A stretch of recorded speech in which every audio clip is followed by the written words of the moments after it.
Our next free watch party at Dave & Buster's is WWE WrestleMania. Join us Saturday and Sunday, April 2nd and 3rd. It's free. Plus, we'll give you a free power card. That's Dave & Buster's Wolf Chase. Sunday, April 10th, the Murder Hawk Monster returns to settle the score. Archer versus Gun Show, one-on-one, live in Memphis. Get your tickets at championshipwrestlingmemphis.com. Do you have what it takes to be a pro wrestler? Prove it. Train with the best at our Memphis Wrestling Wrestle Center. Now enrolling at championshipwrestlingmemphis.com/training. Saturday, April 16th, get ready for an outlandish Saturday night with Impact Wrestling megastar, Outlandish Sicky Dice. Get your tickets right now at championshipwrestlingmemphis.com. I'm not a joy.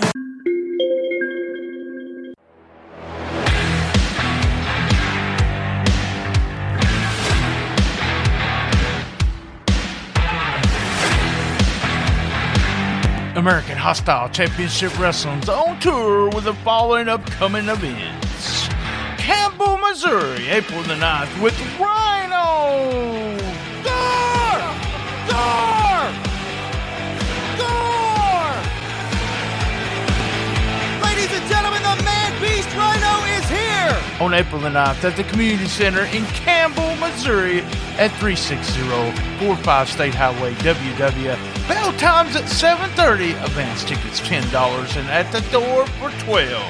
You'll see Chris Hayes, Rude, Trick Daniels, Jason Vaughn, The Young Goats, Denzel Rollins, Mark Southern Jr., Big Jack Parker, Justin Case, Austin the Reaper Bolo, and special guests Cookie St. James and Cass McCoy. April the 9th, Rhino. Gore! Gore! Gore! For ticket information, call 636-232-3313. That's 636-232-3313. Be there! Gore! Gore!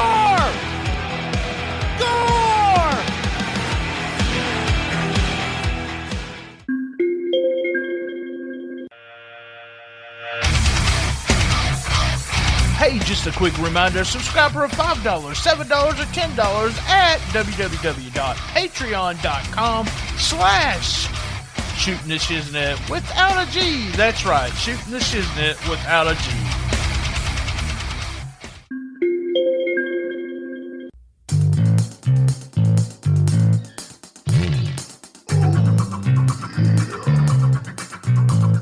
This episode is also brought to you by SpunkLube.com. Remember, when you're getting funky like a monkey, if you know what I mean, use Spunky. That's right. Go to www.spunklube.com and tell them STS Pod sent you.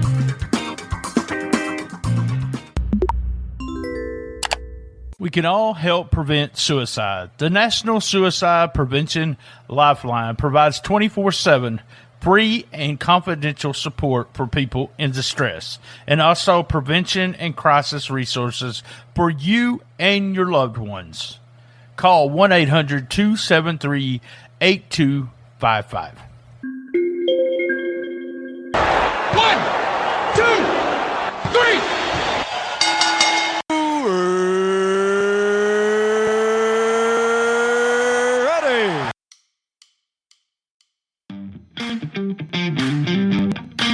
Newsstand versus Newsletter embarks on a journey of a classic wrestling year. Were the PWI readers accurate with their assessment of talent?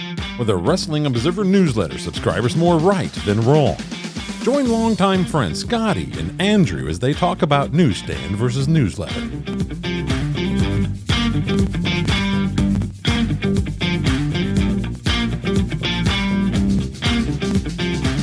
Welcome to another edition of Newsstand versus Newsletter. I am your host, the future Hall of Famer, Scotty B. I'm going to bring in my co-host, Andrew. No last name needed.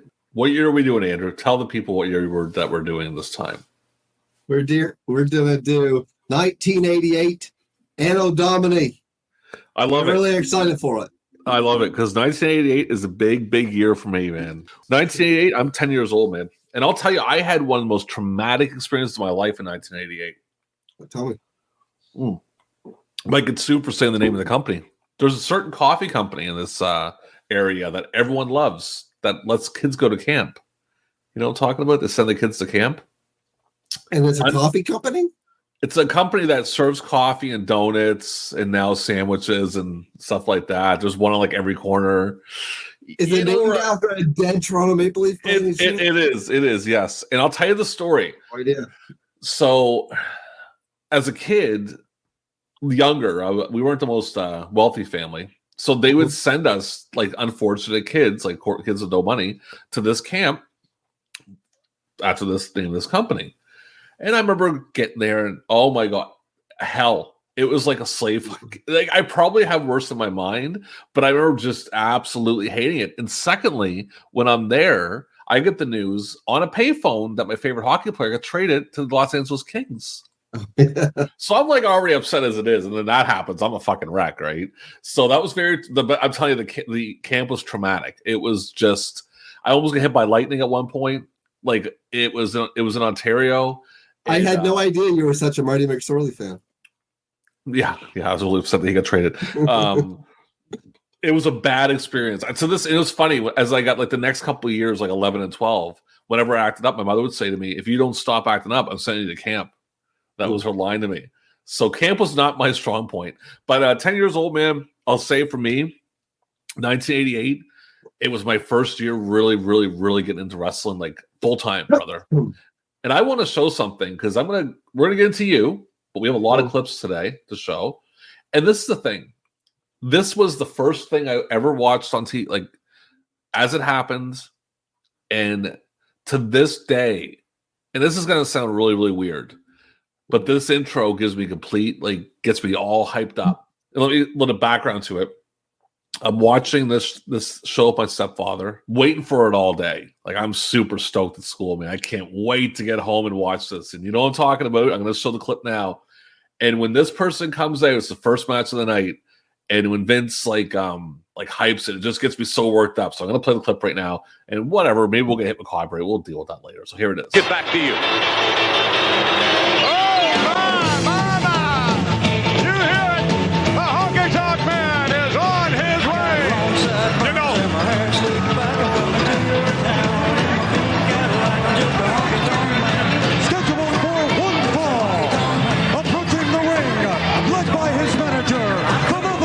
But the story behind that was I was so psyched, man. I was so pumped for that. Like, because I mean, really, we get superstars and like Honky and Savage is huge, and then Hogan and Andre is huge, even though they're not great matches. They're the shit. And like that's some big ass angles for a Friday night. Do you remember that show at all? Like watching it? Oh yeah. I remember I was in Cubs at the time. Yeah. And I think we were having a sleepover that night. And we watched it on the the TV that they would wheel out. Yeah.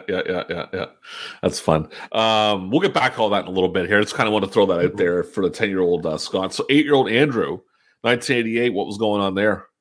I was about neck deep into pro wrestling at this point. I was just collecting all the magazines I could get, all the toys, watching as much footage as I could, either through the stuff that was on cable or renting tapes.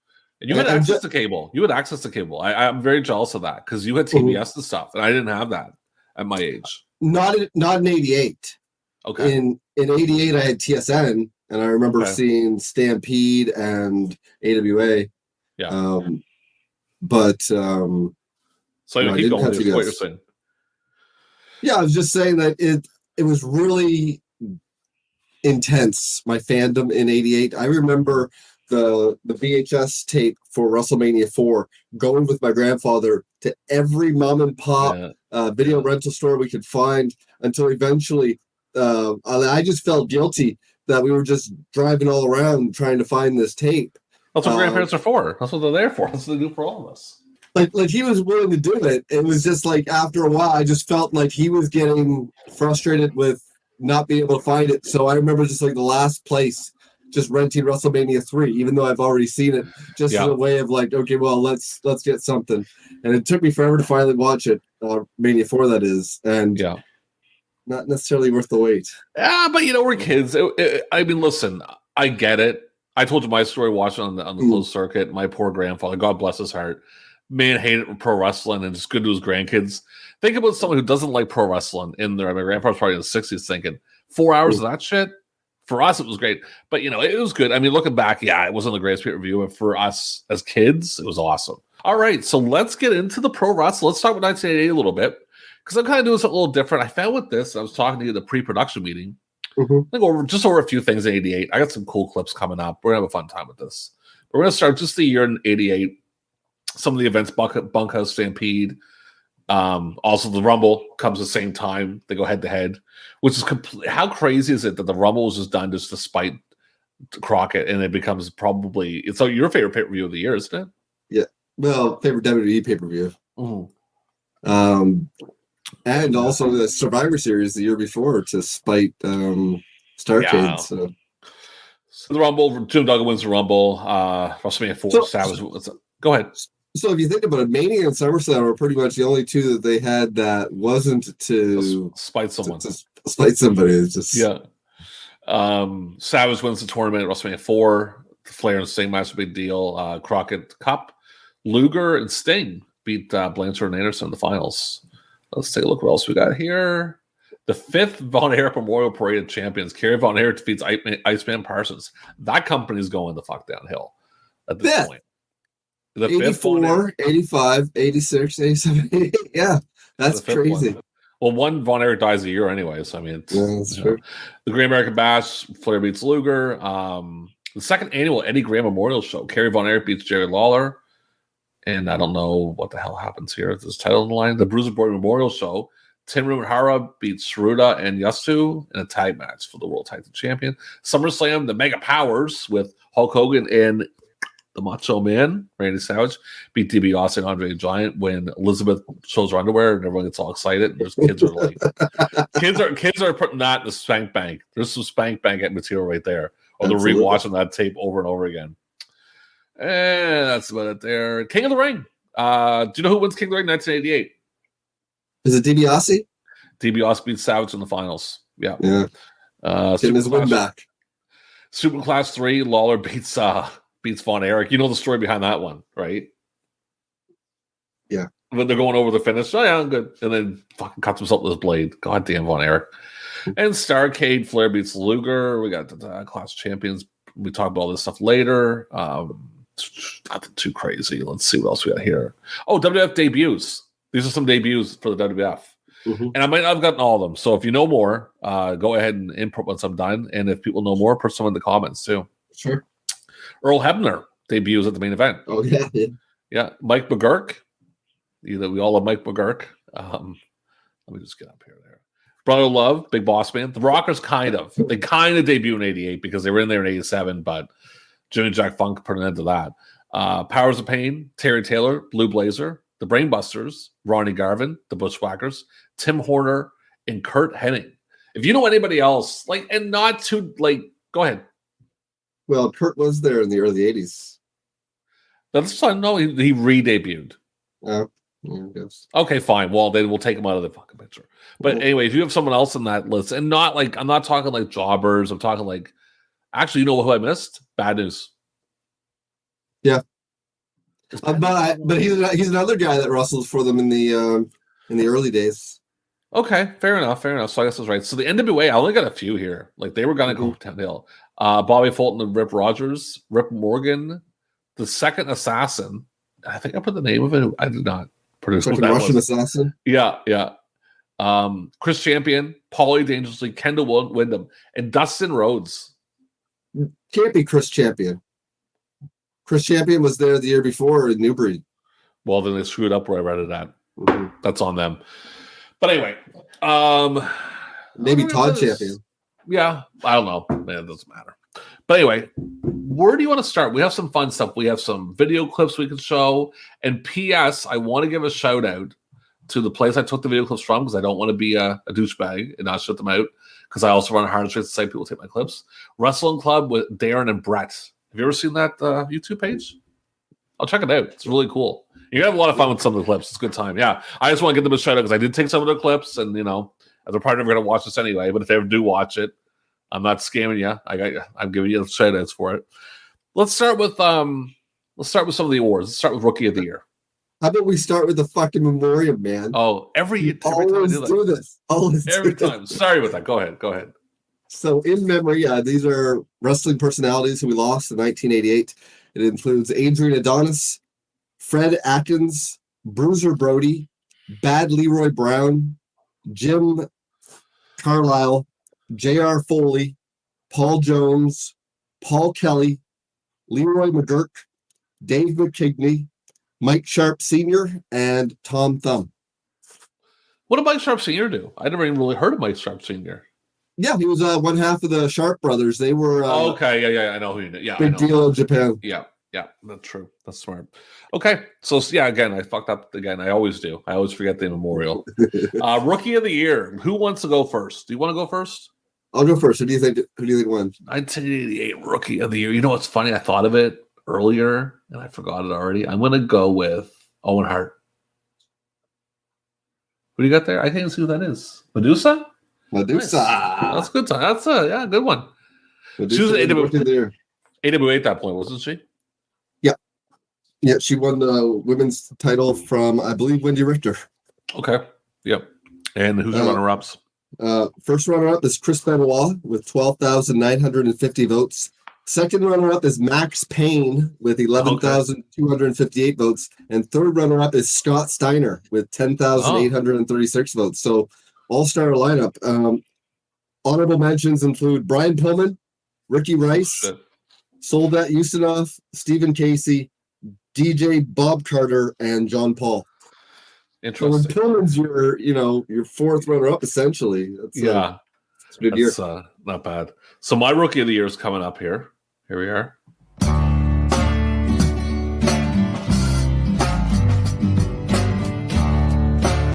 And just to say something, you know that's a song about Gary Albright that I'm playing?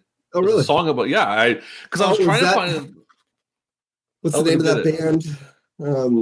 They have a bunch of songs about wrestling. Yeah, and it was like, it's kind of cool because he didn't have a theme song. So I was like, okay, so Gary Albright wins. He wins with 330 points. Todd Morton second. Ricky Rice is third. Kenta Kobashi is 4. Scott Steiner's 5. Cactus Jack Foley, Derek Duke, Scotty the Body. That's my guys. So that's Rookie of the Year. You know, it's funny because I saw Gary Albright during his rookie year just on TV because he was wrestling in Stampede as Vulcan Singh, one of the Kariachi Vice, which was led by Gama Singh and also had Maka Singh, the eventual Bastion Booger / Norman Lunatic. So who would you say won that one as far as PWI or WAN? It's tough, man. I mean, Albright was okay. He had a good career in Japan.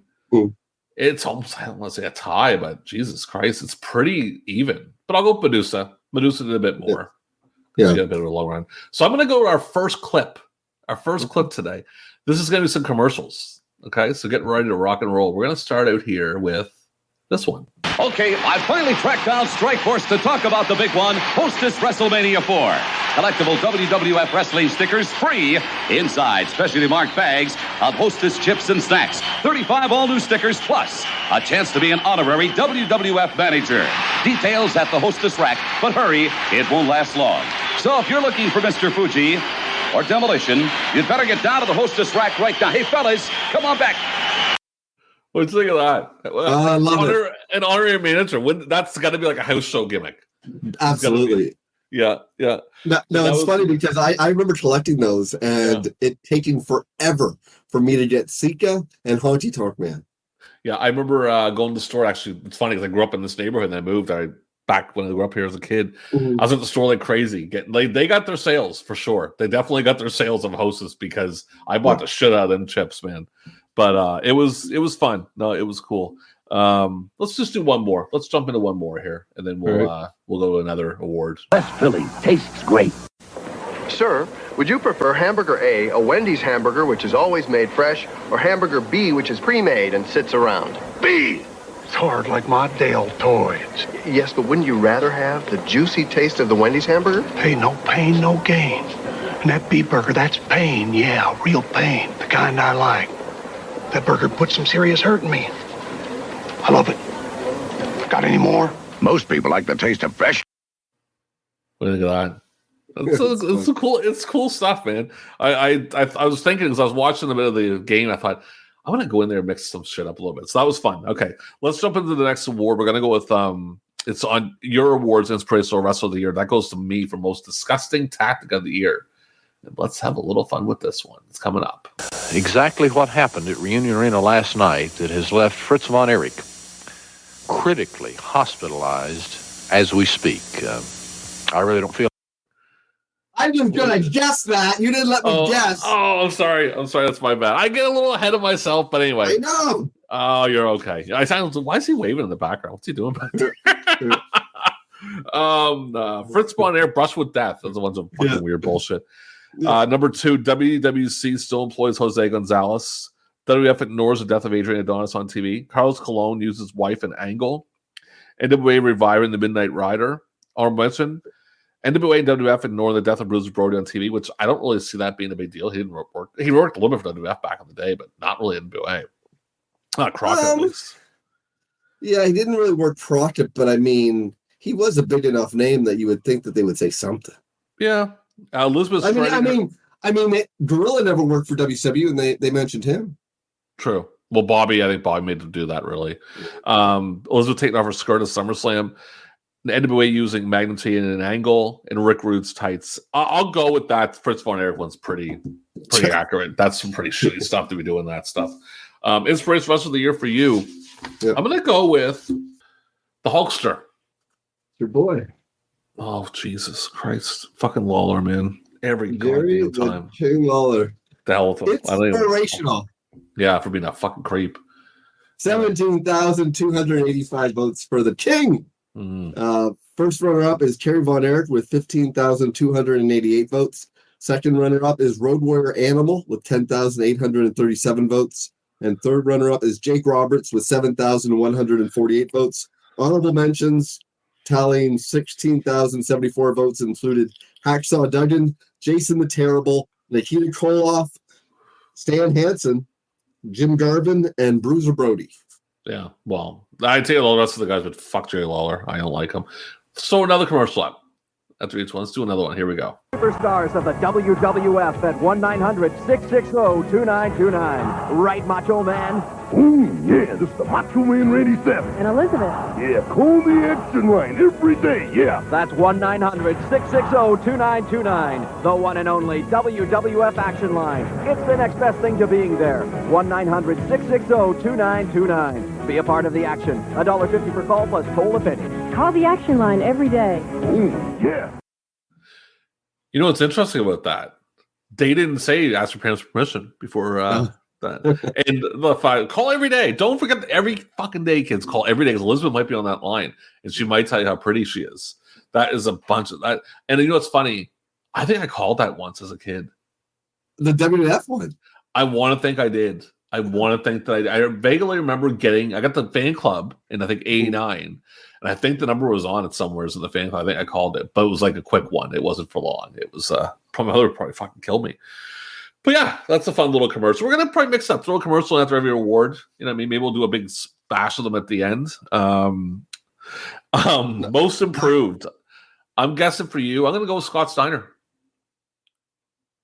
Sting. Oh yeah, that makes total fucking sense. I'm an idiot. That's completely accurate. Yeah. Yes. Go ahead with your runner-ups.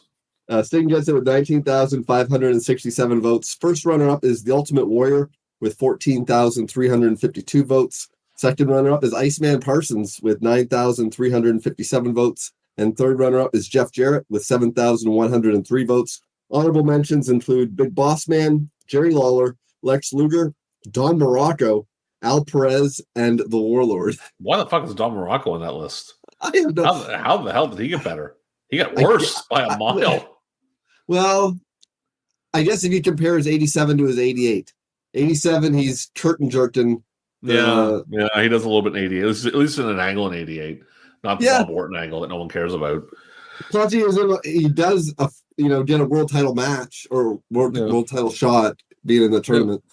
True. All right, so guess who my most improved is? Is it also Sting?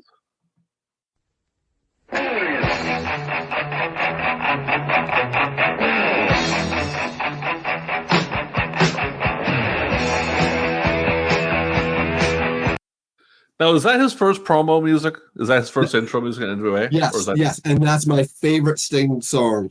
Okay. Everyone after that got progressively worse. So Sting won it with 925 points. Rick Steiner came second with 561 votes. Biff Wellington came third with 507 votes. Simon Funaki, 485. Chris Benoit, 289. And then honorable mentions, Lex Luger, Johnny Ace, Paul Roma, Steve Cox, Big Van Vader, Mike Rotundo, Dan Crawford, and Jeff Jarrett. Didn't they die the same weekend? Biff Wellington and Benoit? I think, or it is pretty damn close, man. Pretty close. Yeah. And they were a tag team in Stampede and also on that Clash that I love so much. Yeah. So here's our next commercial. Ends up Friday night. Now, the best place to get all of wrestling's latest news and views is the Captain Lou Albano Wrestling Celebrity Hotline at 1-900-909-4LOU. Shut up, Albano. Everybody knows all you got to do is pick up the phone and get the hotline results from the Captain Lou Albano, whether it's Starrcade or whether it's Survivor Series. That's all you got to do is pick up the horn, baby. It's the only place you can get the results of both events and hear from Captain Lou at the Captain Lou Hotline at 1-900-909-4LOU. $2 the first. I kind of like the part where it was the cost. So if anyone's calling that, don't get pissed at me if you get charged like $20. I'll say like the end of that, you see a bit of the other commercial. I'm editing this shit. Like, give me some slack. I edited like fucking 20 videos in like 20 minutes. So that was just kind of fun. The Lou Albano thing. And I mean, goddamn, that talk about a scam and a half. Oh my God. This fucking Lou's drunk out of his mind most of the time. Yeah. Doesn't know where he's at. And it's just Lou's probably at his house answering the phone. It's like, hey, it's Lou, what's going on?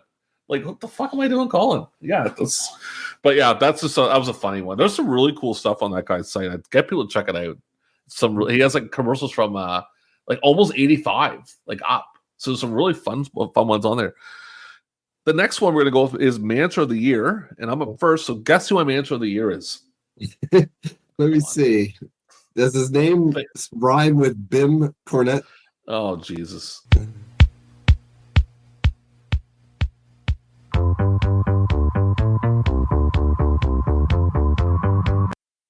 I will say they had some kick-ass theme music, man. Yeah. I love the Midnight Express theme music. That's really awesome. I gotta say, the network's version is a fair, like, it's not as nearly as good, but if you're going to copy it or do a bastardized version of it, you could do a lot worse than what they did. Oh, and they have some ones they do a lot worse with. Trust me. Oh, yeah. Jim Cornette won with 2,000 points. Sorry, Paulie Dangerously came second. And P.S. Remember I said Paulie Dangerously might win that? You're like, why would he win it? Bobby Heenan, J.J. Dillon, Dallas Page, and then all mentioned Jimmy Hart. Who do you think won it for PWI? I'm gonna go with Jim Cornette also. Oh, J.J. Dillon. Yeah, makes sense. Yeah, J.J. Dillon wins it with 13,838 votes. First runner-up is Elizabeth with 12,285 votes. Second runner-up is Jim Cornette with 12,138 votes, so pretty close. Third runner-up is Paulie Dangerously with 6,385 votes. And honorable mentions include Paul Ellering, Jimmy Hart, Mr. Fuji, Bobby Heenan, Diamond Dallas Page, and Downtown Bruno. I'm going to go with, I'll go Cornette on that one. I'm going to have to, because Cornette had a better, Dillon was good, but Cornette had a better year. All right, our next commercial. Here it is. These are the biggest and baddest wrestlers in the entire world, and they're waiting to take you on in the ring. Or you can take them on with the Claims VCR WrestleMania game. Okay, I'm getting the hell out of there before I get hit with copyright. I was going to say, why don't you tell them the story about you getting this game? Oh, the fucking much. Remember how much I paid for it? It was $100 for this. Stop it. This guy right here pays $100 to get the WrestleMania, the VCR game. Oh my God, man. Leaves it here. Yeah, no, I left the tape. Didn't leave the tape. I didn't leave the whole thing. You left the I tape. leave the tape. It was for me, that story about that thing was, as a kid, man, I would have killed 3 people to get that game because I was so pumped. And then I ended up getting it, I think, for like maybe Christmas or something, and it being very underwhelming. You know, not the one I wanted was Micro League Wrestling. Yeah. So I thought that looked really cool. Yeah, that was definitely cool. But that, I mean, do we even play this when we went to? I think we were in our 20s. We played it once, and that was it. Yeah, we got the gist. And then we got I think we partied the next day and a little too hard. I think a lot of money got spent that weekend. Who knows? I think the $100 was the least of my worries by the end of Saturday. Anyway, so next one before halftime, I'm gonna go with feud of the year. Okay. I'm picking for you, Savage and DiBiase. Or no, it's probably Flair on stage. Flair and who? You don't know who this is? Luger. Yeah. Okay. It's, Ric Flair and the whole package. Interesting. Yep. Yeah, they had a big run there. Yeah. They win it with 14,348 votes. First runner-up is Rick Rude versus Jake Roberts with 13,924 votes. Yeah. Second runner-up is Kerry Von Erich versus Jerry Lawler with 11,836 votes. Third runner-up is Mega Powers versus Mega Bucks with 10,959 votes. And honorable mentions include Andre the Giant versus Hacksaw Duggan, Tully Blanchard and Arn Anderson versus the Midnight Express, Brutus Beefcake versus the Honky Tonk Man, Ted DiBiase versus Randy Savage, Barbarian and Warlord versus the Road Warriors, and Michael Hayes versus Buddy Roberts. Did you ever hear about the Barbarian Warlord thing? What happened in that feud? They didn't want to take the bumps on the scaffold. We're getting the hell out of here. Like, I don't blame me. That scaffold match is crazy. Guess who my feud of the year is? Excuse me. Is it Rude and Jake? And there they go, the Fantastics, the Midnight Express, and they. Quick enough. That's the can't copyright. Yeah, the Fantastic Midnight Express got 1,068 points. Randy Savage and Ted DiBiase got 875. Jerry Lawler and Eddie Gilbert got 401. Tenryu and Hara against Saruta and Yasto got 271. Flair and Sting got 208. Honorable mentions: Jake and Rude, Midnight Express, and Tully Blanchard and Arn Anderson. Midnight Express and the original Midnight Express. Jerry Lawler and Von Erich, and Flair and Luger. That's the last one. Yeah. I'll go with the Midnights and Fantastics on that one. Okay. Yeah, that's some good stuff. Are you enjoying the episode? Well, Cash App us. That's right, $BTSTS. You don't have Cash App? Download it and get $5. That's right, $5. That's $BTSTS. $BTSTS.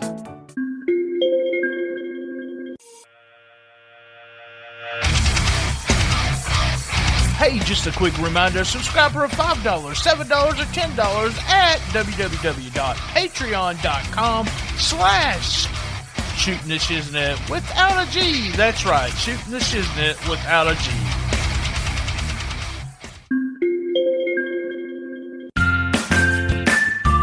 Hey, use our Uber Eats code EATS-BRIAN-T24790UE. That's EAT-BRIAN-T24790UE. Use that code and get $20 off a $25 order.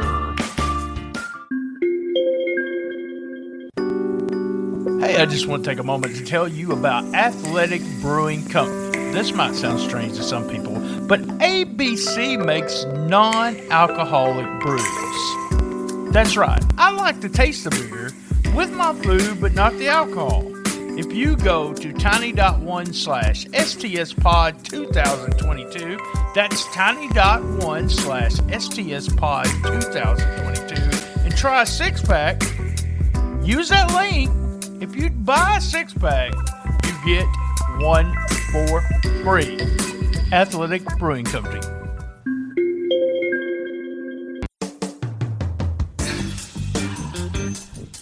Shooting the Shiznit is exclusively sponsored this month by SpunkLube.com. SpunkLube is an award-winning personal lubricant that's fun.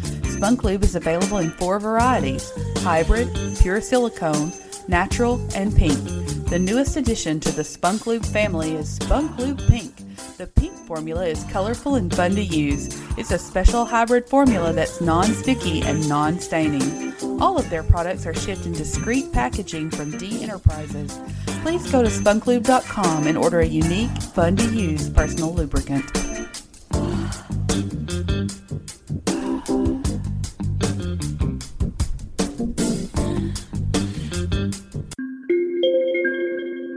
Jackson, Tennessee, Memphis Wrestling is back, and you can watch it every Saturday night at 11 p.m. on CBS starting March 5th. This ain't your grandpa's Memphis Wrestling.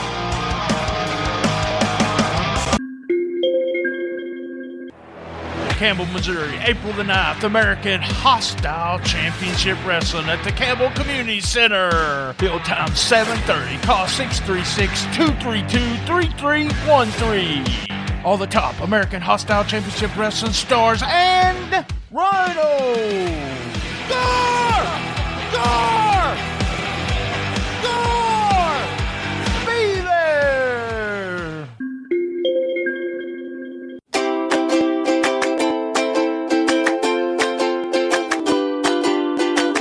Have you voted in the Taj yet? That's right, it's Munch Madness. It is the Tournament of Junk, the 13th annual Tournament of Junk. You get to vote on all your favorite junk foods this year, and this year, we know that you guys need something sweet in your lives because it's been a rough couple of years. So it is the exclusive all sweets edition of the 2022 TOJ. That's right, it's all sweets. So it's candy versus cookies versus cakes versus pies, etc. So how do you vote? How do you participate? You go on my Twitter. It's at ChocolatierLL. That's CHOCOLATIERLL. You can go on my Twitter. The polls are up there daily. You can also vote via email at lanlevi7@aol.com. That's right, because I'm old.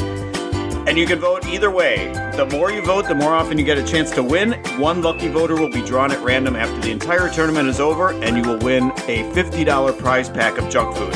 So vote with us every day. It's running every night on Twitter and on email. Catch us then and vote for the Taj. You'll be glad you did.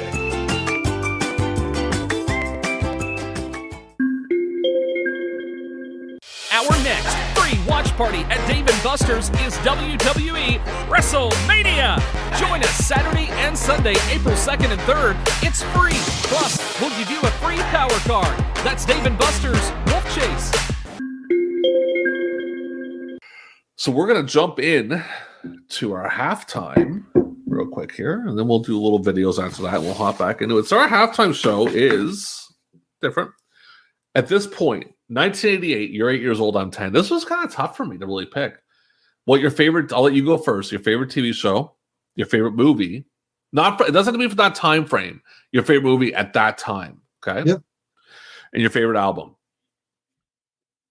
My favorite TV show was Tough, honestly. There was a show called Tough, eh? Oh, that's cool. No. It was between two, but I think I settled on Wonder Years. Okay. I didn't for me at that time, it was more about the cartoons and the wrestling. Like if wrestling would count, I would have included Superstars of Wrestling. You can't count that. Yeah. So I went with Wonder Years because it was something that I dug right from the get-go, and that was my favorite TV show at the time. Looking back, retroactively, seeing the shows that were on, I had to give it to either Golden Girls or Roseanne. Yeah. Roseanne, I didn't think it was that great in '88. Yeah, I think they kind of hit their peak a few years later, but it was still you're probably right. Yeah, it was still good. What was your favorite movie? My favorite movie is the exact same at the time and now. But I looked at films that were released in 1988, and I'd seen this movie in 1988, and that is They Live. Okay. I was drawn to it because of Piper's presence. Same reason I was Body Slam. And that was not a bad movie. They Live's pretty decent, actually. They Live's great. Yeah. John Carpenter's best movie, hand to God. I know some people will say Halloween, other people will say The Thing. I'm a They Live guy. And favorite album? at the time was tough. Like we talked about this in pre-production. We listened to it. Like they had 10 and 8. Well, I was still listening to Pile Driver mostly. Yeah. I would say I would alternate between Pile Driver and WrestleMania the album, and also like weird stuff. Like I remember getting Alice Cooper's "Raise Your Fist and Yell" because he was at WrestleMania 3. But I would say, looking back on it now, as a middle-aged man, I gotta say, Buenas Noches from a Lonely Room by Dwight Yoakam is my favorite album that was released in the year 1988. I'm a huge Dwight Yoakam fan. I've seen him live like 4 times. Best live performance I've ever seen. So for me, my favorite show at the time was Alf. I was a big Alf fan. Still a big Alf fan to this day. But even then, that's when Alf, like, that's the last good year of Alf. After that, it gets real fucking stupid. But it's still, I'm 10. My favorite movie at the time was Back to the Future. Even though it was 1988. Go ahead. Is Alf your favorite show looking back on it now? Oh, I'll get to the next. I'll get to that in a second. Okay. Yeah. Okay. Yeah. So my favorite movie then was Back to the Future. That was massive. Oh, it's still an 88. Didn't matter. It was still. But I'm gonna. That doesn't count. I said favorite movie at the time. It doesn't have to be from 88. Oh. I'm calling like it is. Well then, okay, never mind then. I got it right at the top of my head right now then. My favorite movie at the time would have probably been Moving by Richard Pryor. Oh, Moving, yeah. Yeah, I love that movie. Yeah, that's probably part of the reason I loved it. But that's quick enough, yeah. My favorite album at the time was George Michael Faith. Oh. Which I liked. And I wasn't allowed to listen to it because there was talks about sexual relations in it. He wasn't talking about girls either. Now, you say Golden Girls. That's a good pick. And by the way, Golden Girls is actually on Disney. It's on that. Yeah, I seen it last night on the app. I'm gonna go Cheers. Oh yeah, Cheers was still my show. Beetlejuice. Now at this time is it still Diane or is Rebecca? No, it's Rebecca, but it's still my favorite show. It's still good. I mean, I find Cheers, even Cheers, like later, it gets a little bad, but it's not horrible. It's not like really, really bad. It gets a little hokey. My favorite movie back, Beetlejuice. I still love Beetlejuice. That's great. My favorite album now from back then, G.N.R. Lives, Guns N' Roses. So yeah, that's that. Let's do a couple more of our commercials. Where are we at here? Here's one. Well, actually, go ahead. Let me ask you this. Mm-hmm. 10-year-old Scott Bernard, who was your favorite professional wrestler? You know this answer. I told you this before. Remember, we were laughing about it. So 1988. This guy's favorite wrestler. You're the viewer, taking time out of your busy life to watch. That's it. That's the end of this view. And there was a couple. They were all bad, but this was I'm fucking flies over us. Dude, I'll tell you who it is. My favorite wrestler as 10-year-old Scott Bernard was George Steele. I know it's fucking bad. And Don Morocco. I like Don Morocco too. No, I'm saying like not 1986 George Animal Steele, who's got like a hot angle. We're talking 1988 George Animal Steele, who barely gets on pay-per-view. Bad. Definitely bad. I'll never deny that. But whatever. I'll admit to it. I think this came up. Someone posted something on one of the Facebook pages and said, I'm embarrassed to say, I said, listen, I was a George Steele fan as a 10-year-old. Don't be embarrassed by anything. Don Morocco was another one of my favorites. And who do you think mine was? A little Bigelow. She was a Bigelow guy. No, I like Bam Bam, but he's just okay. I don't know if he would make my top. He'd probably make my top 200, but just barely. Who was your favorite as a kid? At 8 years old was the Macho Man, Randy Savage. Yeah, I remember my uncle, my aunt was dating this guy. She ended up marrying him, and they were talking about wrestling, and that was his favorite wrestler. He was pretty cool. Mm-hmm. And I was a big Savage fan too, big Hogan fan. All right, so let's go into the commercials real quick here. Actually, this one's a little bit of a sadder note, but this is kind of interesting. I found this on there. A wrestler prior to a bout in Puerto Rico.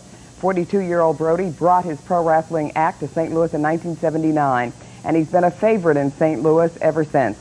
His menacing looks gave him the reputation of a madman inside the ring, but a longtime wrestling promoter and others remember a very different man.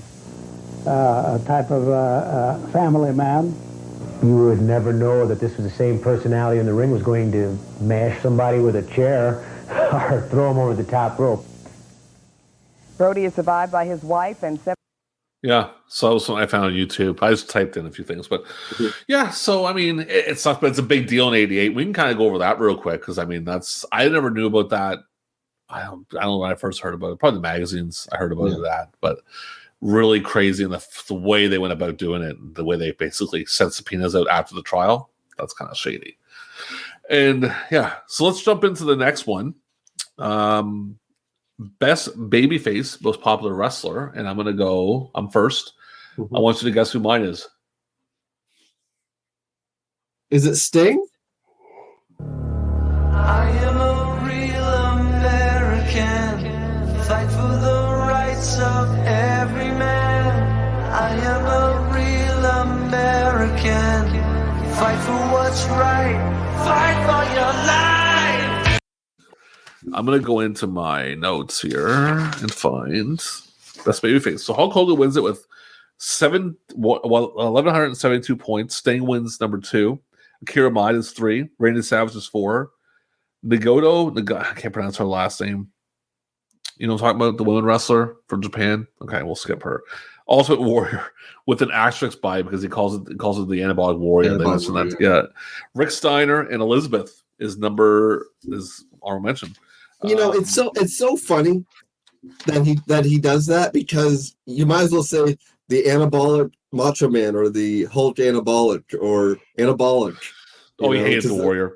They're all on roids in '88. Yeah, oh yeah, big time on roids. I guess for you, I'm gonna go Sting. Luger. No, Savage. Sorry, that's my bad. I know. I'm tired. Leave me alone. The Macho Man. Yeah, it's an interesting thing, and it's very interesting to compare the two. So you go ahead with your who else is in there, and then we'll talk about it. Sure. Savage wins it with 17,928 votes. First runner-up is Hulk Hogan with 16,375 votes. Second runner-up is Sting with 14,495 votes. Third runner-up is Lex Luger with 12,293 votes. And honorable mentions include Jerry Lawler, Dusty Rhodes, Hacksaw Duggan, The Ultimate Warrior, Jake Roberts, and Kerry Von Erich. So that's a very interesting debate in that one. Who got it right? I'm going with Savage. I'm going with Savage, man. Yep. I got to go with Savage because he was there the full year. Hogan exactly. Was off. Yep. Yeah, exactly. Savage is the guy. That's who you go with. So the next one we're going to go with is Tag Team of the Year. You're up first. I'm going to go with the Midnight Express. Road Warriors. Okay. Yeah. Fucking animal. Yeah, they were big. They were big PWI guys. PWI loved them. Yeah. I remember them being number 1 in the tag team rankings in the ranking section, well past them being champions. Like it was always be like Road Warriors number 2 contenders, but they're number 1. Anyway, they win it with 14,924 votes. First runner up is the Midnight Express with 13,825 votes. Second runner up is Demolition with 11,589 votes. Third runner-up is Tully Blanchard and Arn Anderson with 8,248 votes. And honorable mentions include Pat Tanaka and Paul Diamond, Warlord and Barbarian, The Fantastics, The Hart Foundation, Sean and Steve Simpson, and Kerry and Kevin Von Erich. All right, so guess what mine is? I'm going to say Midnight Express.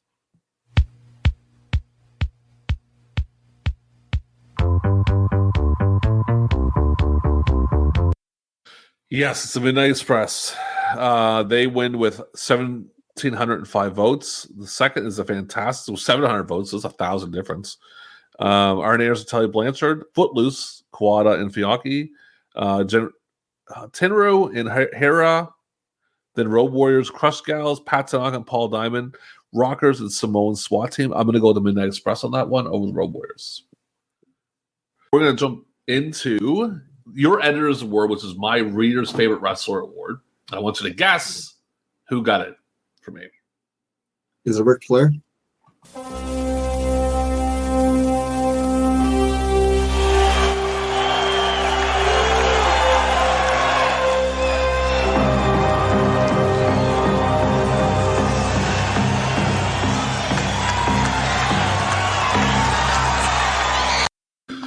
It's funny because you hear the crowd in the background. I couldn't find his original NWA theme, so I ended up getting it. I took it off Starrcade 87. That's why you hear the crowd in the background. Ric Flair won with 124 votes. Owen Hart won it came second, 45. Bruiser Brody, Ted DiBiase, Midnight Express, Takada, and then the rest of them: Barry Windham, Bret Hart, Akira Maeda, Terry Funk, Sting, Fujinami, Savage, and Chosu. Who do you think won the Editor's Award? I'm gonna go with Brody. Yes, but it's a dual winner. It's Brody and Adonis. Brody and Adrian Adonis. Yeah, makes sense. Just basically because they both passed away. Now Adonis died. Like, that's a crazy one. And I'll say something about Newfoundland. You go ahead there. Yeah, it's their wives accepting it. I'll say something about Newfoundland.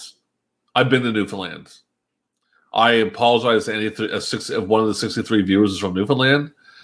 I do not like Newfoundland. I was there for a work thing, and this was in remember we were talking that time. I was in the airport. Yeah. It was December? It was in December? December 2019. I remember it literally. It was the last good winter before the new times. I remember it getting dark at like 4:00 and just being like, "Oh, so I did not like it." Let's jump into and plus, if I may, sure. The time being a half an hour is such bullshit because it's so fucked up. It's not 5 and 5:30 all the time. Sometimes it's 5:14, and then you got to figure out what the hell time it is in other parts of the world. It's like, that's stupid. And you were staying at my house. I totally forgot. You were staying at my house when I was in Newfoundland. And I'll tell you, man, I was never so happy to get home in my life. Now we're gonna go match of the year, and I'm gonna guess your match of the year: Hulk Hogan versus Andre the Giant in the main event. It is indeed Hulk Hogan and Andre the Giant. Do you remember I told you? I said I know because I remember that vividly being the match of the year. And what the fuck were these people thinking?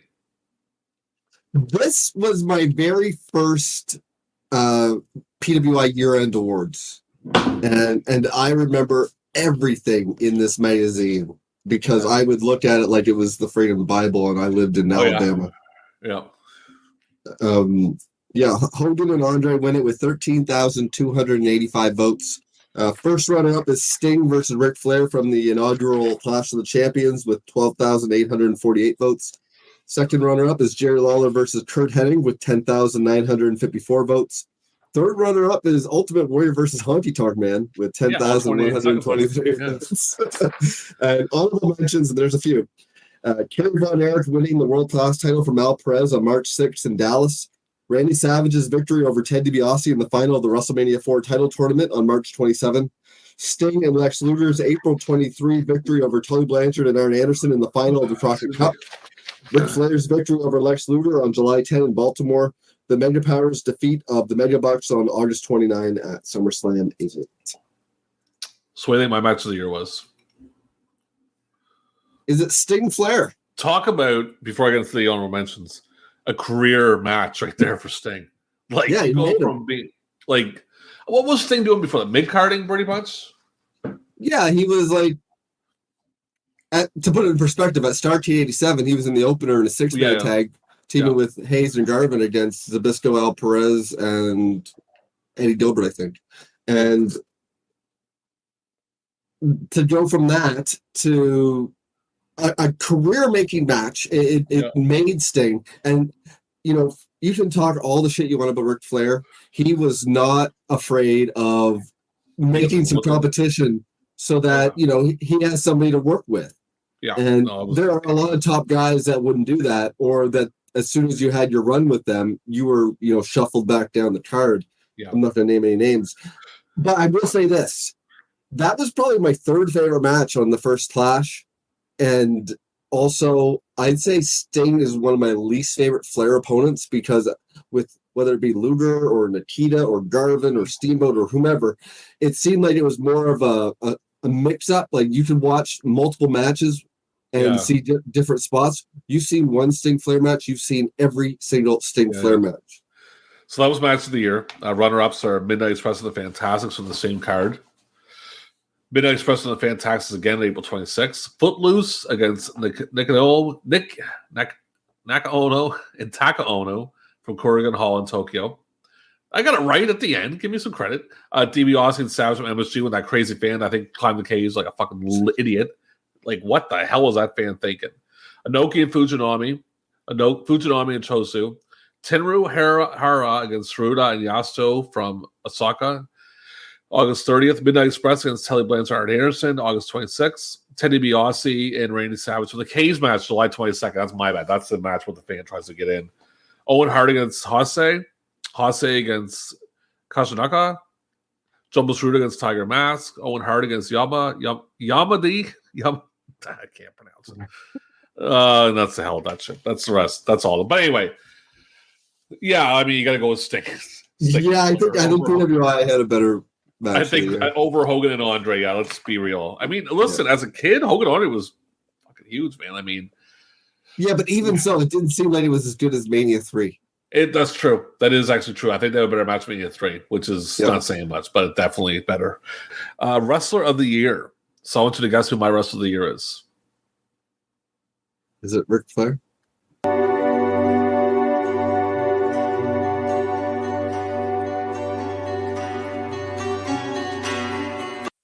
Were you shocked by that? You look shocked. I was very shocked by that because it's not Ric Flair. Yeah, it's Akira Maeda with 1,304 points. Ric Flair came second with 712 votes. Fujinami was third with 608. Savage was fourth with 597. Teddy DiBiase was fifth with 510. Jerry Lawler, Owen Hart, Bruiser Brody, Eddie Gilbert, Barry Windham, and Sting. And I'm guessing for yours, the Macho Man, Randy Savage. Absolutely. That's who it is, yeah. And so give me runner-ups.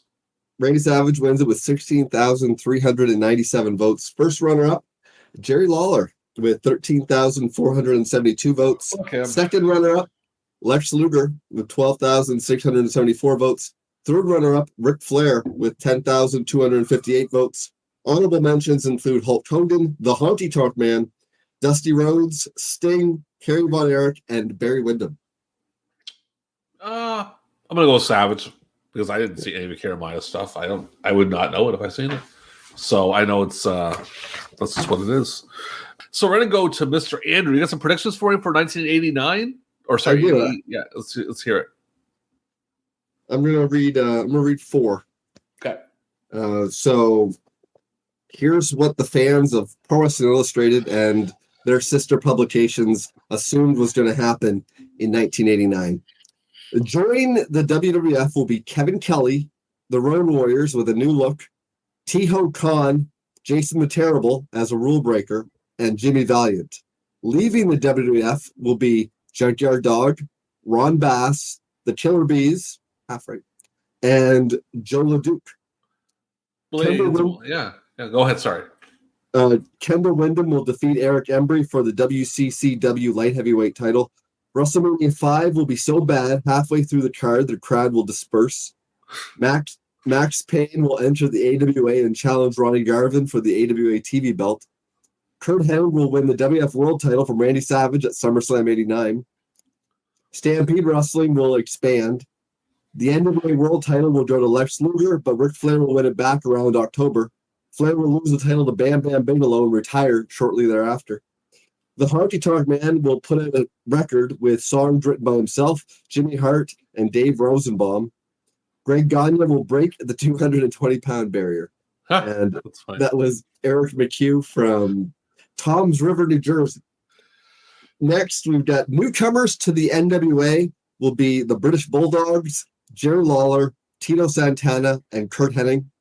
Mike Rotundo will lose the NWA World TV title to Steve Williams.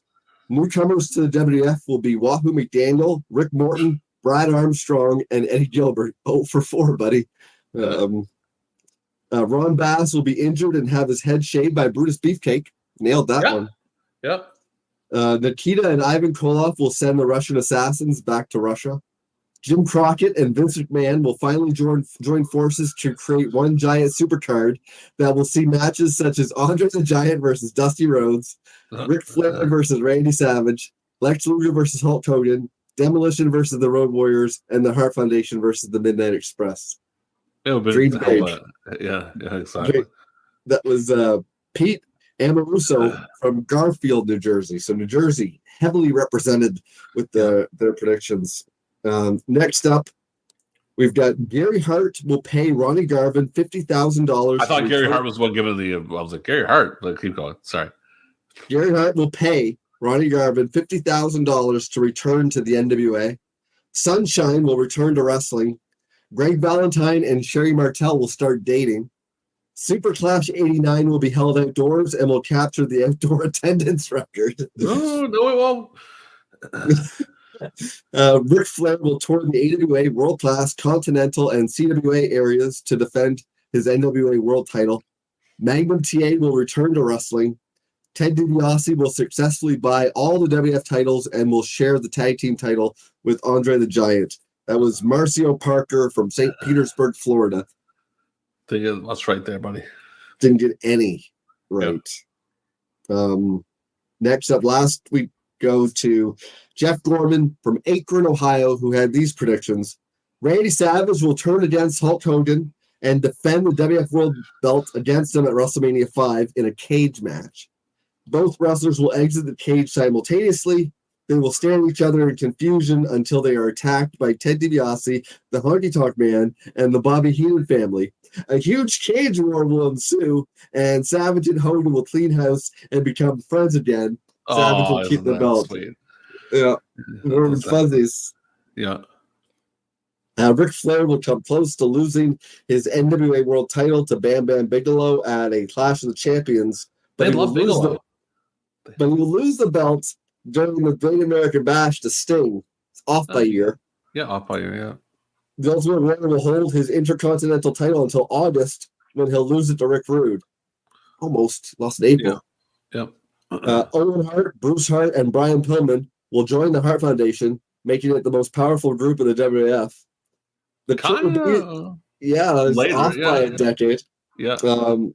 The Killer Bees will go to the AWA and beat Pat Tanaka and Paul Diamond for the AWA World Tag Team belts. Karachi Vice will invade the WWF, causing Stampede to merge into the WWF. Slick will assign Kamala and King Kong Bundy to join Bubba Rogers and One Man Gang in the stable. They will form an elite group called the Four Elephants. Jerry Lawler will lose the AWA World title in Japan to Tatsumi Fujinami, who will thrill AWA fans with an American tour. Oh, yeah. That's okay. Let's jump into mine here. Yeah. Most outstanding wrestler, Fujinami. Most unimproved, guess who it is? Is it Andre? Bigelow. Oh. Most obnoxious. Is it Hogan? Dusty. Oh. Best on interviews. Is that Flair? Jim Cornette. Oh. Most charismatic. Is that Hogan? Sting. Hogan was second. Jesus. Best technical wrestler. Is it Akira Maeda? Fujinami. Best brawler. Brody. Best flying wrestler. Is this Owen? Yeah. Most overrated.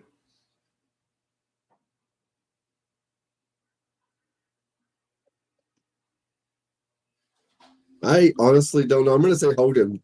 Dusty. Oh, yeah. Warrior's second, Hogan's third, Koloff is fourth, Bravo's fifth. Most underrated. It's Brett. Tiger Mask. Benoit second, Owen Hart's third, Brett Armstrong's fourth, Sam Houston's fifth. Best promotion. Is it New Japan? New Japan, like every year. This is called the New Japan Award. They should. Best television show. Is it Superstars? New Japan. Superstars is second. Best television announcer. Jim Ross. Jim Ross and your boy Tony Schiavone gets third, and your boy Gorilla Monsoon gets honorable mention. Worst television announcer. Is it Gorilla? David Crockett. Oh, yeah. Billy Graham second. Gorilla's fifth. So here's the other ones. Best wrestling move. I won't even bet you. The shooting star press. Hardest worker. These have a hardest worker award. Is it Flair? Flair, yeah. DiBiase's second. Eaton's third. Owens fourth. Biggest shock of the year. Was it the twin referee angle? No. This is legit. Like, this isn't like it's the Brody murder. Oh, yeah. And then car accident of Adrian Adonis. Successive UWF in Japan. Ted Turner buys Crockett, and Barry Windham turns heel. Best color commentator. Is it Jesse? Jesse wins by a shit ton. He gets 345 points. Maka Singh is second with 40 points. So Jesse wins by over 300 points. Strongest wrestler. Is it Steve Williams? Steve Williams, yeah. Reader's least favorite wrestler. Is it Dusty? Dusty gets a lot of hate this year, man. Yeah. Ultimate. Shit, I just gave you that one. Is it Ultimate Warrior? Well, Ultimate Warrior's second. Hogan's third. Jose Gonzalez is fourth for good reason. Jim Duggan, and then honorable mention Junkyard Dog, a.k.a. Junk Food Dog in The Observer. Andre the Giant. The worst wrestler.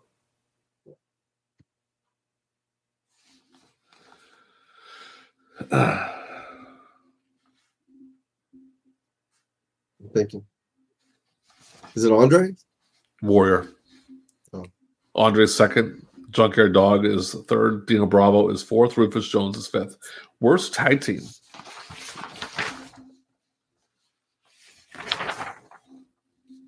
Is it Killer Bees? Bolsheviks. Oh. It's a very good pick. Worst television show. AWA? Yeah. Worst manager. Mr. Fuji? Mr. Fuji Award. Worst match of the year. It should be Jake and Rude from Mania 4, but it's probably going to be Hogan and Andre. Nope. Hiroshi Wazama versus Tom McGee from Japan. Oh, yeah. Second is Warrior Hercules from WrestleMania 4. Third is Warrior Hawk and Tom Man from SummerSlam. Fourth is Andre and Junkyard Dog from Paris. That's a pretty bad match. I've seen it. Yeah. Jake and Rude is the worst from WrestleMania 4. Hogan and Andre again, and Savage and Andre. Worst feud. Go ahead. If I can just interrupt there. Yeah. A match like Warrior and Honky Tonk shouldn't even sniff that because it did its purpose. Oh, get Warrior over. And a match like Jake and Rude is dreadful. Torture. That was visual torture. I'm surprised they went along with the feud. I'm surprised they didn't consider getting rid of the feud altogether. Well, let's face facts. Ring work has never impacted anything to do with that company. Sure. Worst feud.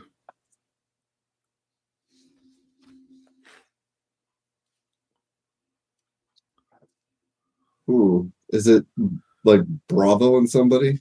Midnight Rider and Tully Blanchard.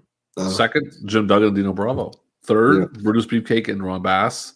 Fourth, Junkyard Dog and Ron Bass. The Koloffs and the Russian Assassins. Our mentions Andre and Jim Duggan. Sullivan and Garvin. Koloff and Perez. Greg Valentine, Don Morocco. Warrior and Honky Tonk Man, Jerry Lawler, and Kerry Von Erich. Warrior and Hercules. Worst on interviews. Is it Warrior? Steve Williams, and he got a ton of votes. He must have been really bad. Yeah, he was. Like that year, I've heard his interviews are horrible. Warrior second, Von Erich's third, Tommy Rich is fourth, Andre Giant is fifth. Worst promotion. Is it AWA? AWA. Best booker. Choshu? Eddie Gilbert. No, Baba. Oh, Eddie Gilbert. Yeah, Pat Patterson and McMahon got second. Akira Maeda is third, and Eric Embry is fourth. Best promoter. Is Vince? Vince, yeah. Akira Maeda is second. Jerry Jarrett's third. Gary Juster is fourth. Johnny Baba is fifth. Best gimmick. That's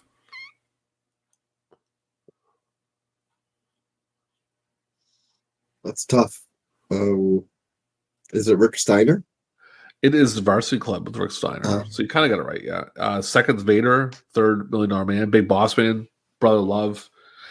Buddy Rose.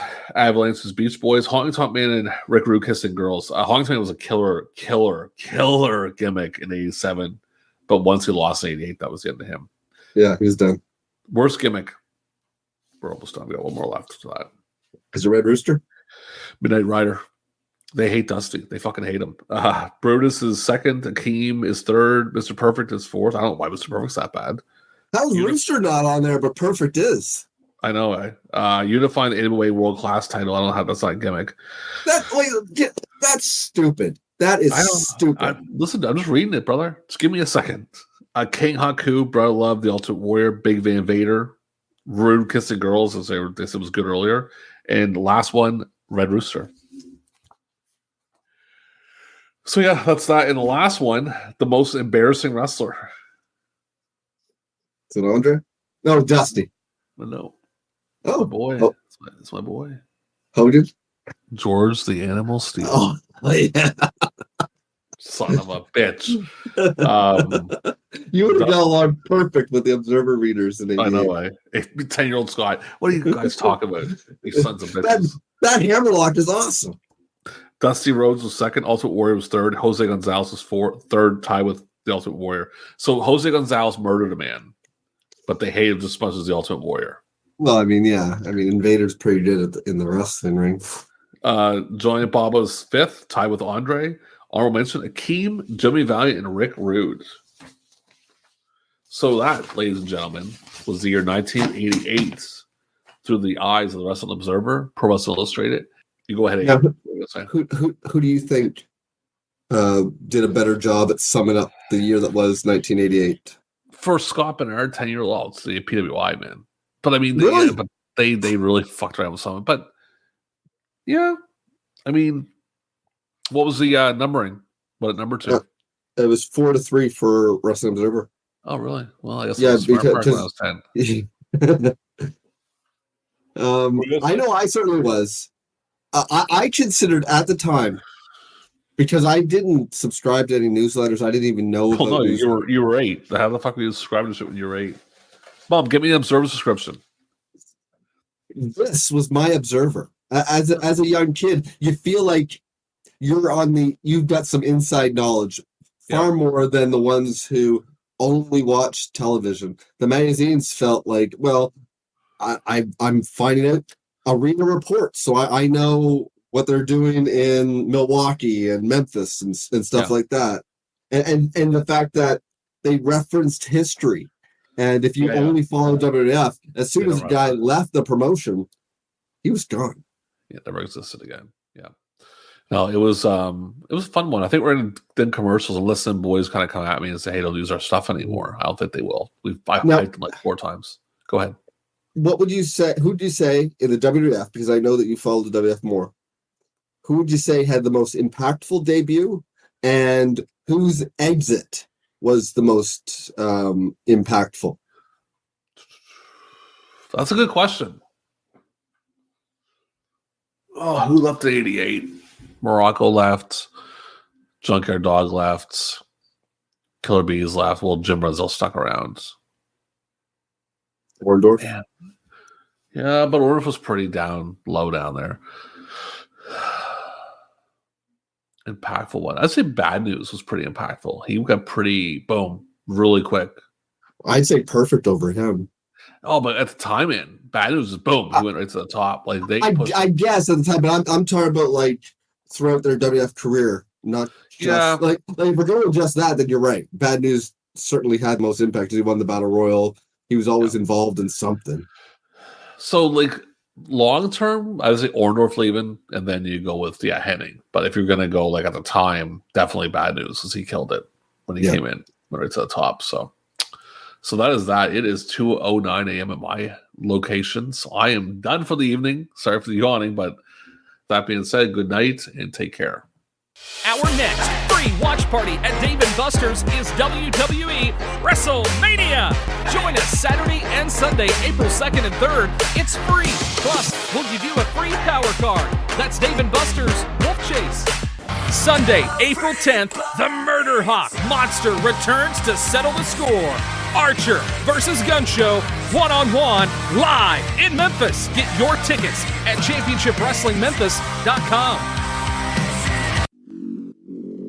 Do you have what it takes to be a pro wrestler? Prove it. Train with the best at our Memphis Wrestling Wrestle Center. Now enrolling at championshipwrestlingmemphis.com/training. Saturday, April 16th, get ready for an outlandish Saturday night with Impact Wrestling megastar, Outlandish Zicky Dice. Get your tickets right now at championshipwrestlingmemphis.com. I'm not a joy. Campbell, Missouri, April the 9th, American Hostile Championship Wrestling at the Campbell Community Center. Field time 7:30. Call 636-232-3313. All the top American Hostile Championship Wrestling stars and Rhino. Gore! Gore! Gore! Be there!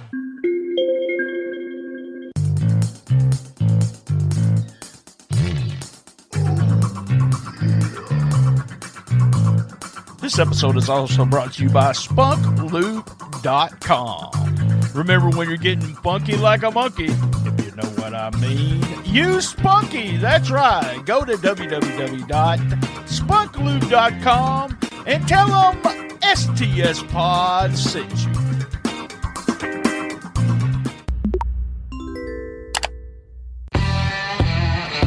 You want the best, you got the best. The best little wrestling podcast in the business. All episodes on www.stspod.club. Did you enjoy that episode? Cash app us at $BTSTS. If you've never downloaded the Cash App, download it today. You'll get a free, that's right, a free $5 for using the code $BTSTS. That's $BTSTS.